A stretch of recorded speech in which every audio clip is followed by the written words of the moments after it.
ചേട്ടാ നമ്മുടെ വണ്ടി അതിൻ്റെ ചെയിൻ സ്പോക്കറ്റ് മാറ്റാൻ വേണ്ടി നമ്മൾ വണ്ടി കയറ്റിയിരുന്നു. ചെയിൻ സ്പോക്കറ്റ് മാറ്റാൻ വേണ്ടി നമ്മൾ അയച്ചിട്ടുണ്ട്. ഇത് പഴയ സ്പോക്കറ്റാണ്. അപ്പോൾ ഇതൊക്കെയാണ് നമുക്കത് മാറേണ്ടത്.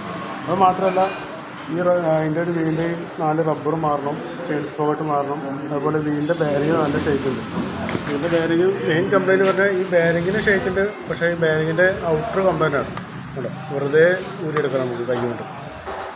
തൽക്കാലം നമുക്ക് ഇവിടെ ഒരു സിമ്മൊക്കെ വെച്ചിട്ട് തൽക്കാലം നമുക്ക് ബാരിങ് ടൈറ്റാക്കി എടുക്കാം. പക്ഷേ അതിന് കാര്യമില്ല. ഒന്നല്ലെങ്കിൽ നമുക്ക് ഈ ഹബ്ബ് മാറ്റിക്കളയാം, അല്ലെങ്കിൽ ഈ ഹബ്ബ് ലൈറ്റ് കൊടുത്തിട്ട് ഈ ബാരിങ് സീറ്റിങ് കറക്റ്റായിട്ട് ലൈറ്റ് കൊടുത്തിട്ട് ചെയ്യേണ്ടി വരും.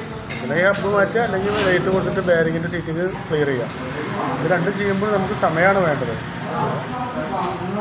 തൽക്കാലം നമ്മൾ ഈ ബാരിങ്ങിൻ്റെ സീറ്റിങ് മാത്രം വെറുതെ ഒരു സിമ്മൊക്കെ വെച്ചിട്ട് തൽക്കാലം ടൈറ്റാക്കി തരാം. പക്ഷേ അതിന് കാര്യമില്ല.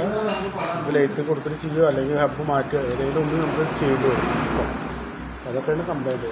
ഇപ്പോൾ തൽക്കാലം നമുക്ക് ചെയിൻ സ്പോക്കറ്റും ബിയറിങ്ങും മാറ്റിയിട്ട് ക്ലിയർ ചെയ്യാം. അപ്പോൾ ഇതൊക്കെ ഒന്നും ഓർമ്മയിൽ വെച്ചാൽ മതി. ചെയ്യുമ്പോൾ നമുക്ക് മെയിനായിട്ട് സമയമാണ് വേണ്ടത്.